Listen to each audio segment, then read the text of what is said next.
देखिए ये तो पूरी दुनिया में होता है। कराची जो है वो एक पोर्ट सिटी है, वहाँ से दूसरे मुल्कों में चीज़ें जाती हैं। इसी तरह दूसरे मुल्क जहाँ कहीं भी आप जो है वो पोर्ट देखेंगे ना, वहाँ होगी स्मगलिंग, क्योंकि हर कोई जो है वो अमीर बनना चाहता है रातों रात। उसके लिए फिर गैर कानूनी तरीके जो हैं वो यूज़ करते हैं। लेकिन हमारे कंट्री में ना क्राइम रेशियो बढ़ती चली जा रही है। हाँ, ये बात है कि क्राइम रेशो बढ़ी, और इसका जो बेसिकली मेरा ख्याल है ताल्लुक़ है वो ज़्यादातर जो है वो गुर्बत के साथ है, क्योंकि गुर्बत है, उसके बाद रोज़गार के मौके नहीं हैं, तो इसलिए लोग जो हैं वो ज़्यादातर क्राइम। हमारे पाकिस्तान में ना मेन ही चीज़ यही है कि यहाँ पे ना जो भी क्रिमिनल होता है ना उसको सज़ा नहीं मिलती है, उसको बहुत जल्दी छुड़वा लिया जाता है, या तो उसको सपोर्टर्स बहुत होते हैं, या वो खुद ही इतना स्ट्रांग होता है ना कि उसको पकड़ा नहीं जाता, उसको कोई सज़ा नहीं मिलती। और जहाँ सज़ा नहीं मिलती वहाँ पे क्राइम ज़्यादा ही होते हैं। मेन चीज़ तो यही है। तो क्राइम हमारा मसला ये है, हमारे यहाँ पे अनएम्प्लॉयमेंट बहुत ज़्यादा हो गई है यहाँ पे जॉब्स नहीं मिलती, तो लोगों के पास अब एक साइडवेज मिल गया है और उनको पकड़ने वाला कोई नहीं है, कानून वाले कुछ कर नहीं रहे हैं, इसलिए उनके पास एक दूसरा वो मिल गया है कि वो उस तरीके से पैसे कमा सकें। तो 90 से पहले की देख लें कि इतनी एक्टिविटी नहीं होती थी गलत किस्म की, क्योंकि सज़ाएँ होती थी।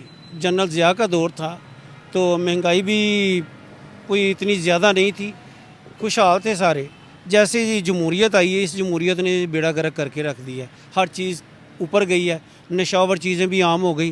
तब तो असले पर भी पाबंदी होती थी कि कोई असला भी नहीं रख सकता, लेकिन यहाँ पे इनका दिमाग चलता ही उल्टी साइड पे है कि गलत कामों में इनका दिमाग बहुत फारवर्ड है।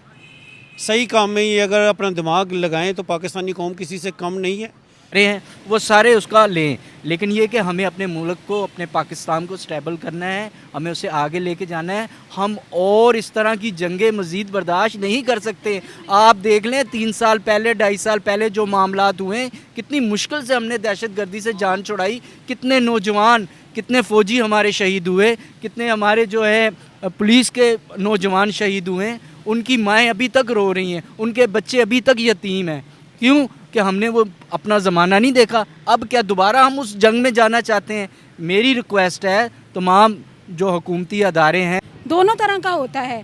यहाँ से वो अशिया जो दूसरी तरफ सस्ती होती हैं, यहाँ से स्मगल होती हैं, और वहाँ से अशिया जो यहाँ नहीं होती, जिन पे बैन होता है, ड्रग्स हैं या असला है, वो वहाँ से यहाँ होता है। हीरोइन यहाँ सस्ती है इसीलिए यहाँ से वहाँ जा रही थी। नहीं, हेरोइन पाई जाती है। हाँ, वो है कि जहाँ बनेगी, दूसरे ममालिक में आजकल लॉज जो हैं वो सख्त हो गए हैं, तो इस वजह से उसका बनना जो है वो कम हो गया है। हमारे मुल्क में बनती है तो यहाँ से जाती है। हमारे ना कोई सज़ा नहीं दी जाएगी। यहाँ पे बदमाशी आम हो चुकी है। यहाँ पे हर जो इलीगल काम है ना, चाहे वो रेप केसेस से लेके कुछ भी स्मगलिंग केस से भी लेके ना, वो सब यहाँ पे आम हो चुका है। आप ये देख लेंगे यहाँ पे चलती हुई रोड पे लड़की को छेड़ देते हैं, कोई पूछने वाला नहीं होता। तो ऐसे मुल्क में क्या होगा, मैक्सिमम क्या हो सकता है? ज़्यादा कर ले जहाँ पे एक लड़की ना घर में महफूज है, ना रोड पे महफूज है, ना अपने ऑफिस में महफूज है, और कोई काम नहीं करे, तो उसमें क्या, उस मुल्क का क्या फ्यूचर हो सकता है मैक्सिमम? इंडिया का मसला नहीं है, पता क्या, इंडिया ने हमारे ऊपर कीचड़ उछालना ही उछालना है। जो कराची से आपके आलू खुद के मिले जो श्रीलंका जा रहे थे, वो इंडिया ने थोड़ी भेजे थे। थोड़ी सी बात होती है, इंडिया बढ़ा चढ़ा के पेश करता है, लेकिन इंडिया भी दूध का धुला हुआ नहीं है। वहाँ की भी आवाम को देख लें, आपको सब पता चल जाएगा कि वहाँ पे भी क्राइम बहुत ज़्यादा है, वहाँ पे भी सेफ्टी इतनी नहीं है। लेकिन वो ठीक है, उनको वो हमारे ऊपर उंगली उठाते आए हैं और उठाते रहेंगे। तो हम अपनी हरकतें सुधार लें। आपको उनसे बातचीत की जाए ताकि वो सारे तालिबान को देख लें। हालांकि इवन ये इतना अच्छा कारोबार इनके साथ हमारा चलता था। हमें याद है कि पूरे पाकिस्तान के अंदर जो सामान होता था, चाहे वो आपका इलेक्ट्रिक का हो, चाहे वो आपका ज़रात का हो, किसी शोबे का भी होता था, यहाँ तक कि जो कपड़ों का कारोबार था वो सारे के सारे आके अफ़गानी हमसे लेकर जाते थे, और मार्केटें खचाखच बड़ी होती थी। यूँ पैसे निकालते थे, कहते थे ये इतना माल हमें दे दो, इतना। अब वही अफ़गानिस्तान के वो लोग अब मार्केटों में नहीं आ रहे। अस्सलामुअलैकुम व्यूवर्स, मैं आपकी होस्ट निम्रा, आप देख रहे हैं मेरा और आपका यूट्यूब चैनल। आज हम बात करने वाले हैं पाकिस्तान के अंदर, कराची के अंदर हीरोइन बरामद हुई है। कराची पोर्ट से श्रीलंका शिफ्ट की जा रही थी। कराची इंटरनेशनल कंटेनर टर्मिनल के अंदर पोटैटोज मौजूद थी, आलू मौजूद थे जो कि श्रीलंका पहुंचाने थे। लेकिन जब anti narcotic force of Pakistan ने इन्वेस्टिगेशन की, सिक्योरिटी वगैरह को टाइट किया, उन सब की चेकिंग की, तब ये पता लगा कि वहाँ पर आर्टिफिशियल आलू मौजूद हैं, और आलूओं के अंदर 5 किलोग्राम हीरोइन मौजूद है जो कि श्रीलंका पहुंचानी थी। अब आवाम की तरफ बढ़ते हैं, इस न्यूज़ के बारे में बताते हैं और पूछते हैं कि पाकिस्तान के अंदर क्रिमिनल एक्टिविटीज़, स्मगलिंग, करप्शन, यही सब चीज़ें सुनने को क्यों मिल रही हैं। एक तरफ ये बोला जाता है कि पाकिस्तान के अंदर जितनी स्मगलिंग हो रही है वो अफ़गान नेशनल्स कर रहे हैं, अफ़गानी आते हैं पाकिस्तान के अंदर, स्मगलिंग करते हैं और पाकिस्तान का नाम डबोते हैं। यहाँ पर तो हमारे अपने बंदे खुद पकड़े जा रहे हैं बाहर की कंट्रीज़ में स्मगलिंग करते हुए, पाकिस्तान से हीरोइन बाहर पहुँचाते हुए। अवाम इस बारे में क्या राय रखती है, अवाम की राय लेते हैं, मिलते हैं वीडियो के एंड पे। क्राइम है, हर तरह का जदीद से जदीद क्राइम आ रहा है और आप नए से नई टेक्निक जो है वो आजकल देखते हैं। ये आम तौर पे हर तरह की चीज़ें हो रही हैं, तो इसको जो है वो ख़त्म करना चाहिए। ये तो गवर्नमेंट का और पुलिस अथॉरिटीज़ का काम है कि वो इस चीज़ का चेक एंड बैलेंस रखें। पाकिस्तान वैसे ही हमें बाहर की कंट्रीज़ कहती हैं कि पाकिस्तान स्मगलिंग बहुत करता है, क्या इस बात में कितनी सच्चाई है? देखिए, ये तो पूरी दुनिया में होता है। कराची जो है वो एक पोर्ट सिटी है, वहाँ से दूसरे मुल्कों में चीज़ें जाती हैं। इसी तरह दूसरे मुल्क जहाँ कहीं भी आप जो है वो पोर्ट देखेंगे ना, वहाँ होगी स्मगलिंग, क्योंकि हर कोई जो है वो अमीर बनना चाहता है रातों रात। उसके लिए फिर गैर कानूनी तरीके जो हैं वो यूज़ करते हैं। लेकिन हमारे कंट्री में ना क्राइम रेशो बढ़ती चली जा रही है। हाँ, ये बात है कि क्राइम रेशो बढ़ी है और इसका जो बेसिकली मेरा ख्याल है ताल्लुक़ है वो ज़्यादातर जो है वो गुर्बत के साथ है, क्योंकि गुर्बत है, उसके बाद रोज़गार के मौके नहीं हैं, तो इसलिए लोग जो हैं वो ज़्यादातर क्राइम्स की तरफ जाते हैं। अच्छा, हम लोग हमेशा कसूरवार ठहराते हैं अफ़गानी नेशनल्स को कि अफ़गानिस्तानियों ने यहाँ पर जो है वो स्मगलिंग को आम किया है, लेकिन अब तो हम खुद पकड़े जा रहे हैं। माशाल्लाह आर्टिफिशियल आलू के अंदर हमने हीरोइन सजाई हुई थी। वो अफ़गानियों के लिए हम इसलिए कहते हैं कि वो दूसरे मुल्क से आते हैं, उनके लिए ये सारा काम करना ज़्यादा इजी होता है, उनकी कंट्री के साथ लॉयल्टीज़ जो हैं उसको देखा जाता है। लेकिन क्राइम तो हर जगह हर तरह का बंदा कर सकता है, इस बात से कोई फ़र्क नहीं पड़ता कि वो बॉर्डर के इधर का है या बॉर्डर के उधर का। क्रिमिनल तो क्रिमिनल होता है। लेकिन अब यहाँ पर मुझे ये बताइएगा, स्मगलिंग का क्या हल है? तेल भी स्मगल करके मंगवाते थे, अब आलू भी जा रहे हैं। ट्रैक पर कब आएंगे? सीधा हम लोग उल्टी उंगली से ही घी क्यों निकालते हैं? इसलिए कि शायद हमें लगता है सीधी उंगली से नहीं निकलेगा, उसे गर्म कर लें तब भी निकल सकता है, उंगली डालने की ज़रूरत नहीं है। तो बाकी ये है कि गवर्नमेंट को, ख़ासकर जो हमारी अथॉरिटीज़ हैं, पुलिस है या FIA है, इस तरह की एजेंसीज़ हैं, उनको जो है वो इक्विप करना चाहिए, वेल इक्विप्ड हों वो जो है, उससे जल्दी से जल्दी, जितनी जल्दी वो क्राइम को ट्रैक कर सकेंगे उतनी जल्दी, और उन्हें सज़ा मिल सकेगी उतनी जल्दी जो है वो हमारा सिस्टम ठीक होगा, क्योंकि डेटरेंस ही किसी क्रिमिनल को रोक सकती है। अदरवाइज़ तो कोई ऐसा तरीक़ाकार नहीं है जिससे हम किसी क्रिमिनल को क्राइम करने से रोक सकें। अच्छा, आप लॉयर हैं माशाल्लाह और आपके पास तो ढेरों केसेस आते होंगे, कभी कोई ऐसा कोई केस आया है, मतलब आपने कभी कोई स्मगलिंग का केस देखा है पाकिस्तान? हाँ, काफ़ी देखे हैं। मतलब बहुत सारे केसेस आते हैं, तो FIA के हिसाब से या इधर उधर से तो आते हैं, देखे हैं और ख़ुद ट्रायल भी किए हैं। बाज़ असल में हमारे यहाँ ये होता है कि जो क्राइम की इन्वेस्टिगेशन होती है उसमें कलेक्शन ऑफ एविडेंस होती है। वो अगर प्रॉपर अथॉरिटी ठीक कलेक्शन ऑफ एविडेंस करे तो क्रिमिनल को सज़ा हो जाती है, और अगर वो नहीं करती तो क्रिमिनल बरी हो जाते हैं। वो बाहर की कंट्री से स्मगलिंग आती है यहाँ पर, यहाँ से जाती है? दोनों तरह का होता है। यहाँ से वो अशिया जो दूसरी तरफ सस्ती होती हैं यहाँ से स्मगल होती हैं, और वहाँ से अशिया जो यहाँ नहीं होती, जिन पे बैन होता है, ड्रग्स हैं या असला है, वो वहाँ से यहाँ होता है। हीरोइन यहाँ सस्ती है इसीलिए यहाँ से वहाँ जा रही थी? नहीं, हेरोइन पाई जाती है। हाँ, वो है कि जहाँ बनेगी, दूसरे ममालिक में आजकल लॉज जो हैं वो सख्त हो गए हैं, तो इस वजह से उसका बनना जो है वो कम हो गया है। हमारे मुल्क में बनती है तो यहाँ से जाती है। हमारे ना PIA की एयर होस्टेस ने ना अपनी सॉक्स के अंदर रयाल छुपाए हुए थे, तो वो भी पकड़ी गई स्मगलिंग करते हुए। तो मैं देखती हूँ कि पाकिस्तान के अंदर इस तरह के केसेस बड़े ज़्यादा पाए जा रहे हैं। क्या कहती हैं आप? ऑलरेडी बाहर की कंट्रीज़ में हमारा इमेज कोई अच्छा नहीं है, तो क्या कहेंगे आप इसके बारे में? करप्शन, स्मगलिंग, चोरी, इस तरह की चीज़ों में नाम बनाना है क्या हमने? देखें, हर चीज़ में, हर शोबे में अपना अपना होता है। ये चीज़ें रिपोर्ट ज़्यादा होती हैं, तो क्योंकि रिपोर्ट ज़्यादा होती हैं, पकड़े जाते हैं, तो रिपोर्ट जो नहीं पकड़े जाते हैं वो भी बहुत कुछ कर रहे होते हैं, तो ये पकड़े जाते हैं, रिपोर्ट हो जाते हैं। हाँ, हमें ये करना चाहिए कि हम इनका अच्छे तरीके से ट्रायल करें, इन्हें जो है वक्त पे जो है एविडेंस कलेक्ट करें, तो इनको सज़ा मिले। इनको सज़ा मिलेगी तो ऐसे लोग या ऐसे क्राइम जो हैं वो कम होंगे। आपने अपने करियर में कभी देखा कि कोई सख्त सज़ा मिली हो? हाँ जी, मिलती हैं। इवन अब तो गवर्नमेंट ने जो है वो हेरोइन वगैरह पे या इस पे जो है लॉ भी सख्त कर दिया है, सज़ाएं भी ज़्यादा हो गई हैं। 9C के केसेस हैं, उसमें भी कैटेगरीज बन गई हैं, तो सज़ाएं मिलती हैं। सज़ाएं मिलती हैं, जेल हो जाती है, बाद में बेल हो जाती है, या फिर पूरी सज़ा काटते हैं? अगर आपका ट्रायल हो जाए और आप गिल्टी हो जाएं तो आप पूरी सज़ा काटते हैं, बेल नहीं होती। इवन अब तो डेथ पेनल्टी भी जो है वो गवर्नमेंट ने कर दी है, तो सज़ाए मौत भी हो जाती है हेरोइन वगैरह के जो केसेस हैं उसमें। Thank you so much, thank you. मेरे ख्याल से यहाँ पे सबसे ज़्यादा इजी हो गया पाकिस्तान के लिए कुछ भी यहाँ से हम एक्सपोर्ट करना, इलीगली एक्सपोर्ट करना, क्योंकि यहाँ पे हमारे जो कानून के रखवाले होते हैं ना, वो ऐसा सच कोई खास वो शो नहीं कर रहे हैं इसके बारे में। उनके पास बहुत सारे और काम है जो वो करते रहते हैं। मे भी वो भी सारे इसमें शामिल हो, उनको भी अपना हिस्सा मिलता होगा इसलिए करते होंगे। क्या बात है। नहीं, पाकिस्तान के अंदर हम दिन ब दिन देखते, अभी रिसेंटली PIA की एयर होस्टेस ने स्मगलिंग की, उसकी जराबों के अंदर से फॉरेन करेंसी मिली, उसको भी पकड़ लिया गया। इसके अलावा बेतहाशा केसेस भरे पड़े हैं। क्या कहती हैं आप, ऐसा क्यों हो रहा है? क्योंकि हमारे पाकिस्तान में ना मेन ही चीज़ यही है कि यहाँ पे ना जो भी क्रिमिनल होता है ना, उसको सज़ा नहीं मिलती है। उसको बहुत जल्दी छुड़वा लिया जाता है, या तो उसको सपोर्टर्स बहुत होते हैं, या वो खुद ही इतना स्ट्रांग होता है ना कि उसको पकड़ा नहीं जाता, उसको कोई सज़ा नहीं मिलती। और जहाँ सज़ा नहीं मिलती वहाँ पे क्राइम ज़्यादा ही होते हैं। मेन चीज़ तो यही है। बिल्कुल, क्राइम्स तो वैसे ऑब्वियसली यहाँ पर बढ़ते चले जा रहे हैं। बाहर की कंट्रीज कहते हैं पाकिस्तानी स्मगलर नंबर 1 है। वैसे हम लोग कहते हैं कि अफगानी नेशनल्स ने पाकिस्तान के अंदर स्मगलिंग फैलाई हुई है। तो अब हम खुद क्या कर रहे हैं? पोर्ट्स के ज़रिए स्मगलिंग कर रहे हैं। क्या मसला है? हमारा मसला ये है, हमारे यहाँ पे अनएम्प्लॉयमेंट बहुत ज़्यादा हो गई है। यहाँ पे जॉब्स नहीं मिलती, तो लोगों के पास अब एक साइडवेज मिल गया है और उनको पकड़ने वाला कोई नहीं है। कानून वाले कुछ कर नहीं रहे हैं, इसलिए उनके पास एक दूसरा वो मिल गया है कि वो उस तरीके से पैसे कमा सकें। स्मगलिंग करके आपको लगता है कि हम सिर्फ स्मगलिंग के लिए हम कह सकते हैं कि वो लोग सिर्फ यूज़ होते हैं। मेन उनका कुछ और होता है, जो उनका लीड करने वाला होता है वो हमारे पाकिस्तान में कोई बहुत ही ऊंचे और रूट्स पे बैठा होगा, पोस्ट पे बैठा होगा, जो ये सब स्मगलिंग करवा रहा होता है। लेकिन बेसिक ये है कि वो काम वो लेबर्स वही होते हैं जो पाकिस्तान के होते हैं।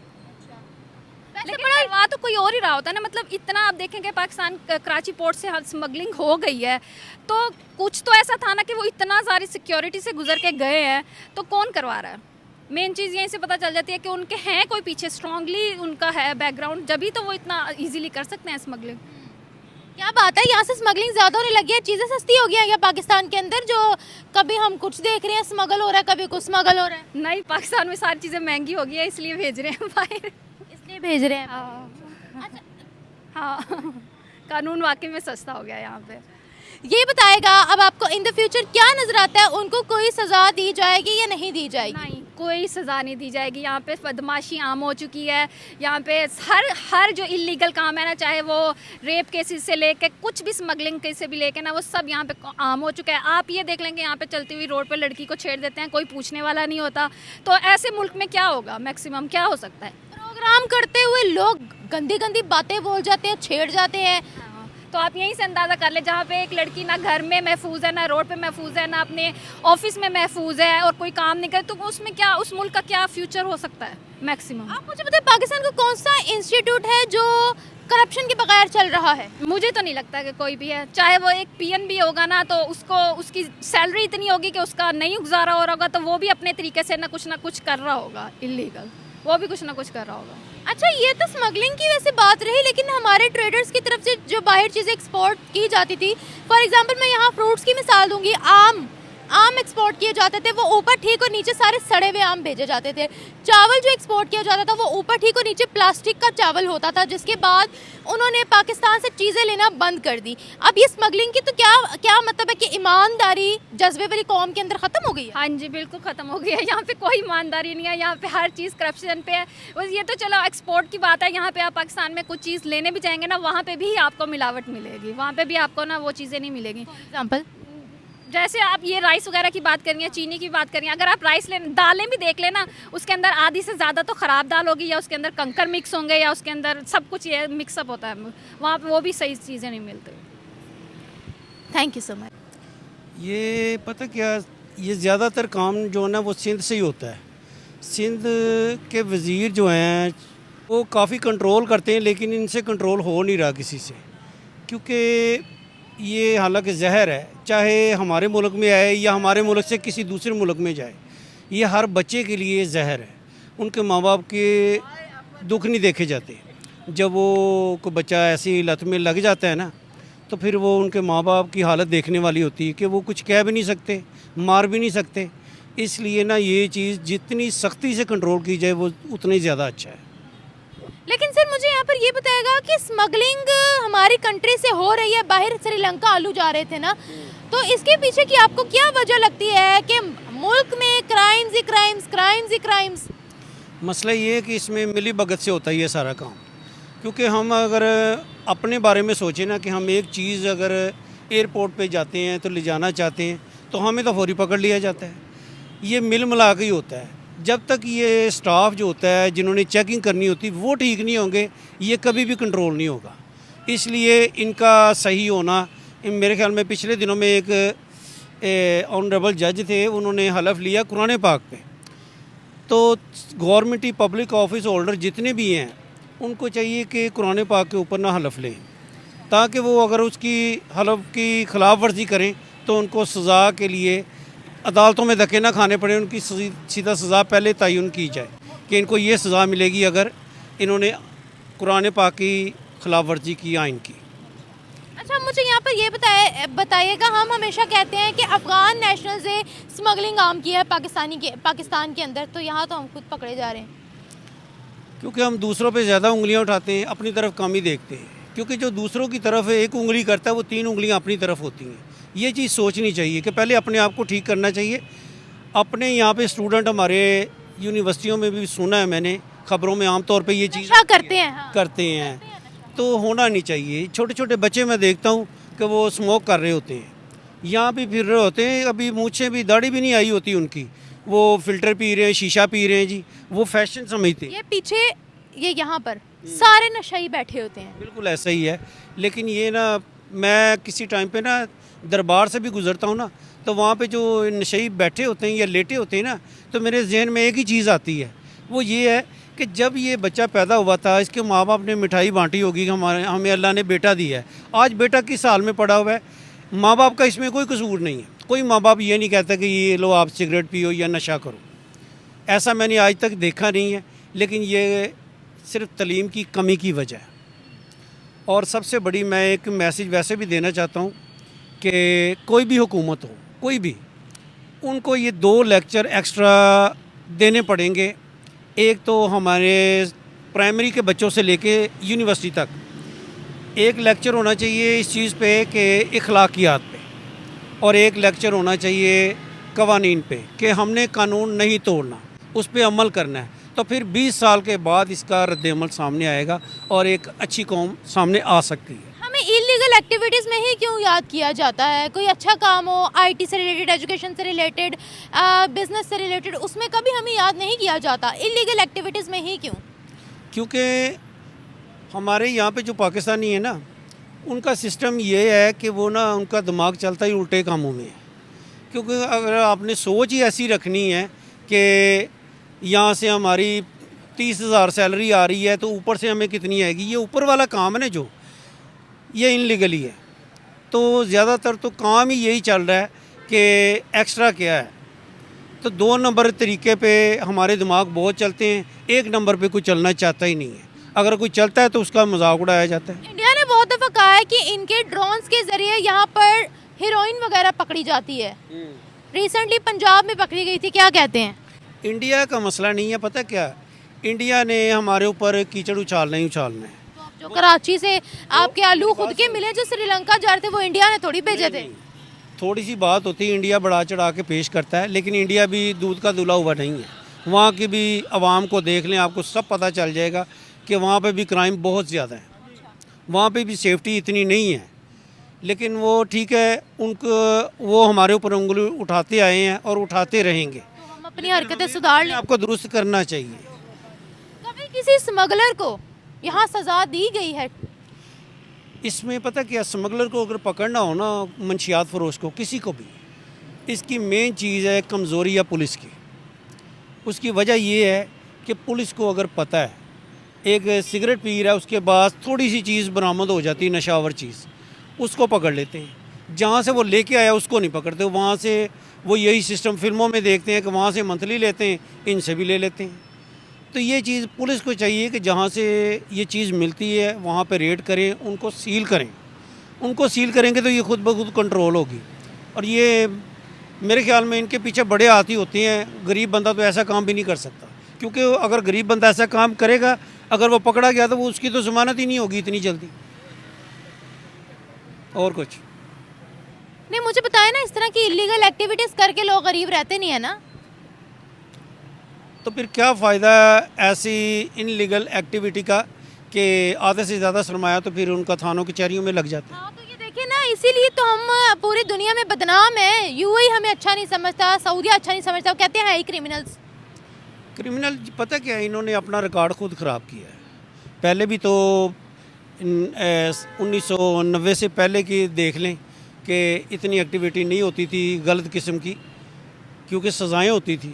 जनरल ज़िया का दौर था तो महंगाई भी कोई इतनी ज़्यादा नहीं थी, खुशहाल थे सारे। जैसे ही जमहूरियत आई है, इस जमहूरियत ने बेड़ा गर्क करके रख दिया है, हर चीज़ ऊपर गई है, नशावर चीज़ें भी आम हो गई। तब तो असले पर भी पाबंदी होती थी कि कोई असला भी नहीं रख सकता, लेकिन यहाँ पे इनका दिमाग चलता ही उल्टी साइड पे है कि गलत कामों में इनका दिमाग बहुत फारवर्ड है। सही काम में ये अगर अपना दिमाग लगाएं तो पाकिस्तानी कौम किसी से कम नहीं है।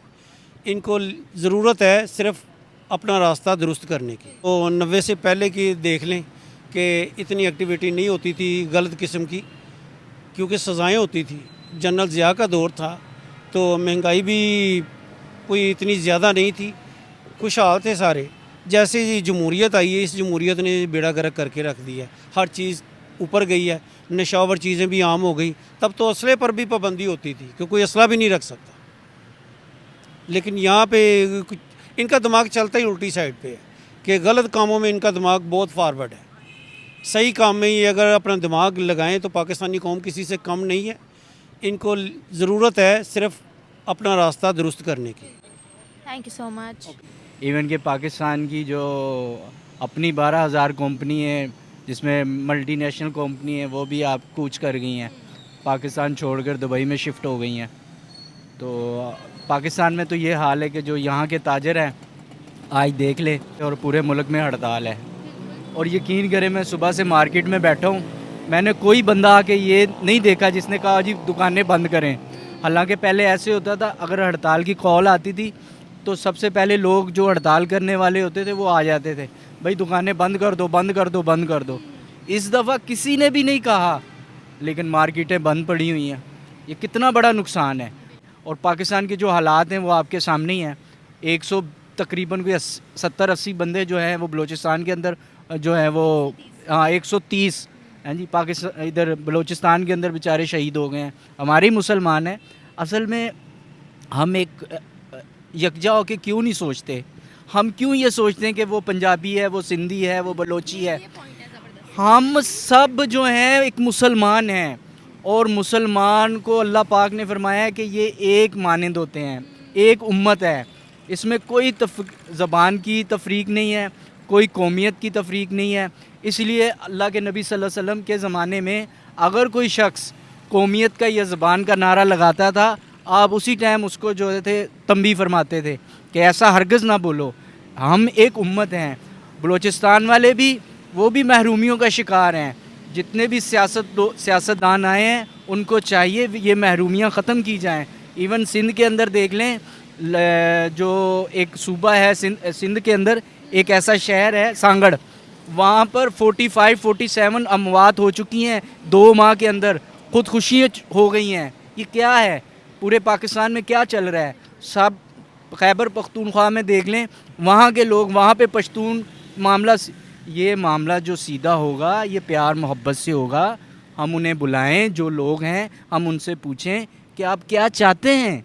उस तरीके से रियासत को चाहिए उनके साथ प्यार मोहब्बत से बात करे, जो चीज़ प्रोवाइड कर सकती है, जितनी ऑनर हो सकती है वो उनकी ऑनर करें, ताकि हमारा पाकिस्तान मुल्क जो है स्टेबल हो और वो पूरी दुनिया के अंदर उसका एक नाम हो। मैंने तो देखा है 3 साल के अंदर किसी बड़े वज़ीर आज़म का अभी तक पाकिस्तान में दौरा नहीं हुआ। हालांकि जब हुकूमत बनती थी पाकिस्तान की, जब इलेक्शन होते थे, आया कि वो नून लीग वाले हैं, पीपल्स पार्टी, इवन जो भी हुकूमत बनती थी उसी टाइम हम सबसे पहले देखते थे सऊदीया के वली अहद हो गए, वो पहले उनकी एंट्री होती है, उसके बाद जो थी चाइना के सदर की एंट्री होती थी, उसके बाद रशिया, ये जितने करीबी मुल्क, हम किसी मुल्क में गए ही नहीं हैं, हम इवन के अभी तक किसी मुल्क में नहीं गए। हमें चाहिए था हम जो हमारे करबो जवार में देखें, हमारे करबो जवार में ईरान है, इंडिया है, ठीक है, अफ़गानिस्तान है, श्रीलंका है, बांग्लादेश, कम से कम हम इन मुल्कों को तो साथ मिलाएं।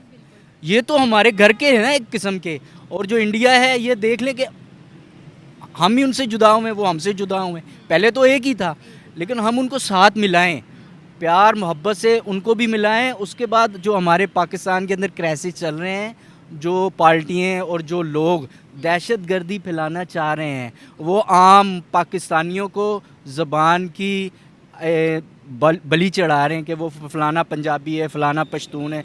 ये बिल्कुल ये गलत बात है, ये नहीं होना चाहिए। और जो बाज नहीं आ रहे उनके ऊपर सख्त एक्शन लेना चाहिए। वो हमारी रियासत भी ले, हमारी फ़ौज भी ले, हमारे इंटेलिजेंस जितने अदारे हैं वो सारे उसका लें। लेकिन ये कि हमें अपने मुल्क को, अपने पाकिस्तान को स्टेबल करना है, हमें उसे आगे लेके जाना है। हम और इस तरह की जंगें मज़ीद बर्दाश्त नहीं कर सकते। आप देख लें 3 साल पहले, 2.5 साल पहले जो मामलात हुए, कितनी मुश्किल से हमने दहशतगर्दी से जान छुड़ाई, कितने नौजवान, कितने फ़ौजी हमारे शहीद हुए, कितने हमारे जो है पुलिस के नौजवान शहीद हुए, उनकी माएँ अभी तक रो रही हैं, उनके बच्चे अभी तक यतीम हैं। क्यों? कि हमने वो अपना ज़माना नहीं देखा। अब क्या दोबारा हम उस जंग में जाना चाहते हैं? मेरी रिक्वेस्ट है तमाम जो हुकूमती अदारे हैं, इंटेलिजेंस के अदारे हैं, हमारी रियासत है, उनको सोचना चाहिए। जो लोग नाराज़ हैं किसी वजह से, वो हमसे नहीं बात, उनमें किसी तरीके से कोई ऐसे पर्सन डाल के उनसे बातचीत की जाए, ताकि वो सारे तालिबान को देख लें। हालांकि इवन ये इतना अच्छा कारोबार इनके साथ हमारा चलता था।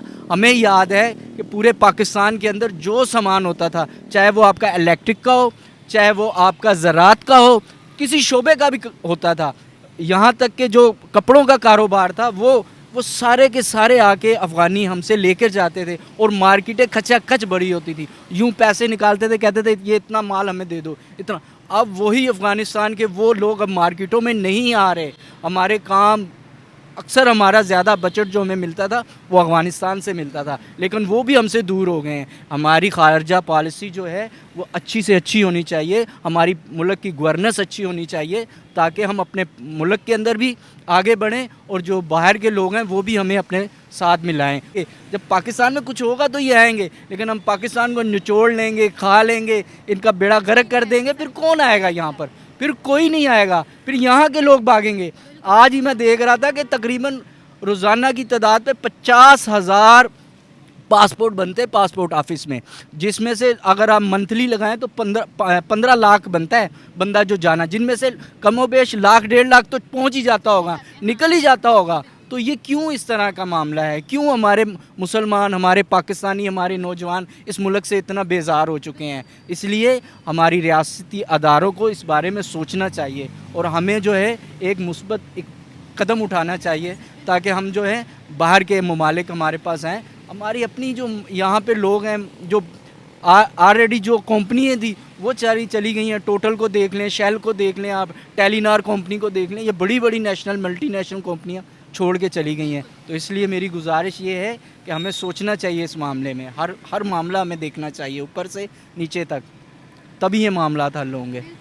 Thank you so much.